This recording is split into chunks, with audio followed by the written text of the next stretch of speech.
انا بالنسبه لي بدي اعلق بس على كلام الاخت اللي كانت عم تحكي تحت من شوي. كلامها مضبوط مليون بالمية. نحن ما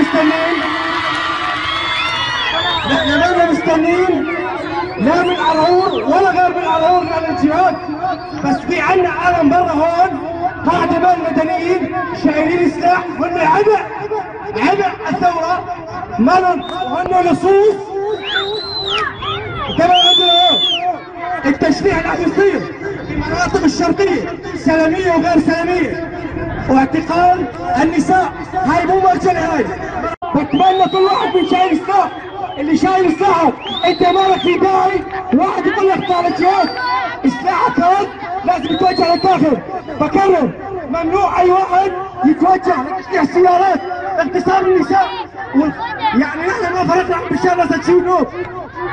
الحادثه اللي صارت بسلميه، اهل سلميه عم يقدمون الاكل والشرب والمعونات، هذا شيء فتح الثوره لورا مو لقدام. بتمنى من الكل اللي ناوي بالفعل يجاهد، فجهادك مو هون بين الناس المدنيين، هو خطر على المدنيين، خطر على المدنيين. بتمنى يفرجيني حاله جوا. والسلام.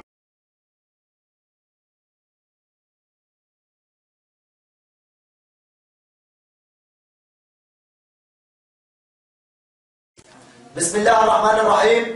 ولا تحسبن الذين قتلوا في سبيل الله امواتا بل احياء عند ربهم يرزقون. صدق الله العظيم. بيان لقياده لواء رجال الله. انا الملازم اول سلام محمد سعيد عبيد، الناطق الرسمي للواء رجال الله. اخوتنا في سوريا الحبيبه، اخوتنا في السلاح في الجيش السوري الحر، نهيب اليكم ما يلي.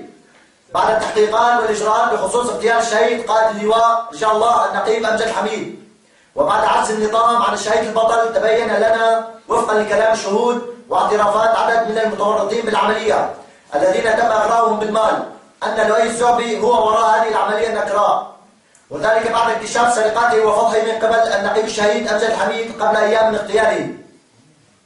والان نعد كل من كان له ضلع بهذه الجريمه بالعقاب لشخص كل واحد منهم فقط، ونتمنى المساعده من اخواتنا بتسليم هذا المجرم باسرع وقت ممكن وعدم الدفاع عنه، لان عمله المشين لا يمت للاسلام بصله. فباسمنا واسم حركه الرديف الثوري واهالي مدينه الرستم نعد كل من شارك في هذه العمليه بعقاب وخيم، ونحذر من اي عمل غبي تجاه الامين العام لحركه الرديف الثوري ابو عبد الرحمن.